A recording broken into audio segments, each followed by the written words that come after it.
Hello guys! Magandang araw! Tara! Recess na!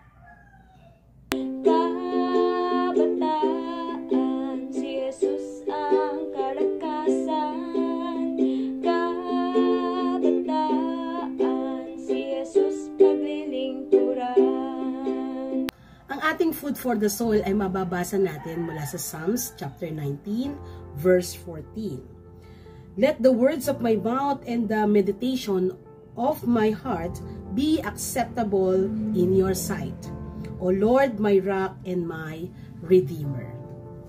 Meditate. Gaano ba natin kadalas ito ginagawa? O ginagawa ba natin ito?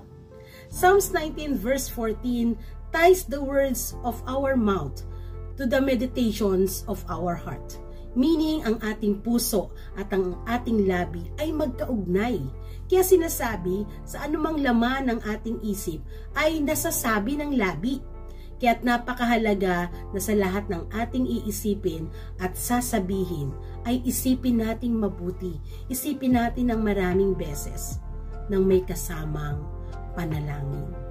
Ito rin ang paalala sa mga kabataan at sa bawat isa sa atin na ang maging purpose ng ating puso, ng ating isip, at sasabihin ng ating mga bibig in meditating God's Word is to be acceptable in God's eyes.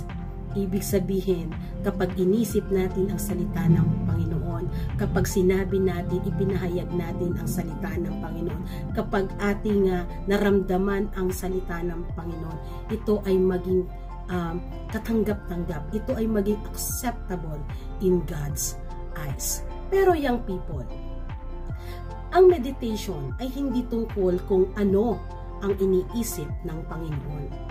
Meditation simply means asking, no? Meditation simply asking us to take a few extra moments in our day to really think, to really reflect and soak about His Word. You have time to study, bonding time with your friends, playing gadgets, chikahan, pero sa lahat ng yan, nasaan ang Panginoon? Sa lahat ng ating ginagawa, nauna ba natin ang pagbubulay-bulay o ang meditation, reflection sa salita ng ating Panginoon? Again, humihiling ang ating Panginoon ng iyong oras na bigyang panahon ang kanyang salita. Naunahin natin ang kanyang mga salita na nagpapalakas sa atin at nagpapahayag na ang tanging Panginoon lamang ang ating tagapagligtas. At sa pagkakataong ito, sa oras na ito, nasan ka man ngayon, how busy are you right now? How busy are you right now? What is keeping you busy? Sa iyong kaabalahan, sa lahat ng iyong ginagawa, sa iyong mga plano at pangarap, nasaan ang Panginoon? Young people, let the words of our mouth and the meditation of our hearts be acceptable in God's sight. And at that moment, reveal and declare that God is our strength and our Redeemer. Kaya every time, every day, wherever you are, whatever you do, meditate. Meditate God's Word. At ito ang napakagandang paalala sa atin ngayon. Meditate God's Word with all your heart, with all your mind, and be acceptable in God's eyes. Tayo manalangin. Amang banal dakila sa lahat, purihin ka sa iyong mga salita. Purihin ka sa iyong mga pangako sa amin. Kaya din kami ay patawarin kung nabibigyan namin ng pansin ang higit na pansarili. Nakakalimutan namin ang panahon para sa iyo. Patawarin kami sa oras na nakakalimutan namin magbasa ng Biblia. Hindi namin nagagawang pag-aralan ng iyong Biblia. Nakakalimutan namin saliksikin at mag-reflect sa iyong mga salita. Patawarin niyo po kami. Kahit sa oras na ito, O Diyos, aming inilalapit sa inyo ang aming buhay. Ang buhay ng mga kabataan, na palakasin sila ng iyong banal na espiritu. Paalabin ang kanilang pananampalataya.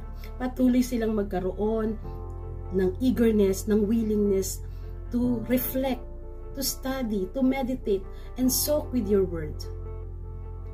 O Lord, you are our strength and redeemer. Nawa po lahat ng aming sasabihin, lahat ng aming iisipin, lahat ng aming gagawin ay maging katanggap-tanggap sa inyong harapan. Kaya't pagpalain ng mga kabataan sa buhay nila sa araw-araw, sa kanilang pag-aaral, pagtatrabaho, sa lahat ng kanilang pinagkakaabalahan at higit sa lahat sa kanilang paglilingkod. Madama nila ang pag-ibig mo, ang pamamatnubay mo, madama nila, O Diyos, ang inyong biyaya sa araw-araw, sa biyaya ng inyong banal na espiritu. Ilayo sila sa anumang sakit, panganib at tukso ng sanlibutan, kundi sila ay manindigan sa pananampalatayang kanilang tinanggap mula sa inyo. Kaya maraming salamat sa pagkakataon na kami ay magkasama-sama virtually sa pamamagitan ng online ministry. At nawa, maabot sila at mapagpala ng iyong mga salita. Mabigyan nila ng panahon ang iyong buhay, pagpapala para sa kanila, na ang kanilang buhay at ang kanilang pagpapala ay patuloy na may pagpasalamat sa inyo, Panginoon. Kaya maraming salamat, O Diyos, sa pag-ibig, sa biyaya, pamamatnubay. Kaya sa buhay ng mga kabataang ito, pagpalain sila sa araw-araw. Ito ang aming dalangin sa pangalan ni Jesus. Amen and amen. So young people, nawa ay naging blessing sa inyo ang ating devotion ngayon. At sama-sama tayo tuwing Friday ng hapon na mag-recess. God bless everyone. Kabataan